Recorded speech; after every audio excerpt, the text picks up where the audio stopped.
અમારા રાવણ દેવે રાખડી બાંધી હોય કદાચ માંડવાની મારી પર રાવણ નો દીકરો અવાજ કરે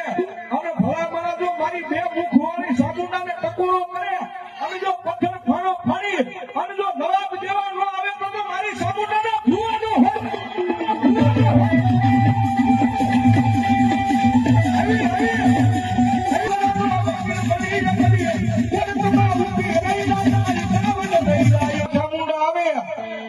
બાકી મુઠ્ઠી બાજરા હટું જો ભલામણા તમારા ગઠિયા કે અડાળે મૂકેલા હોય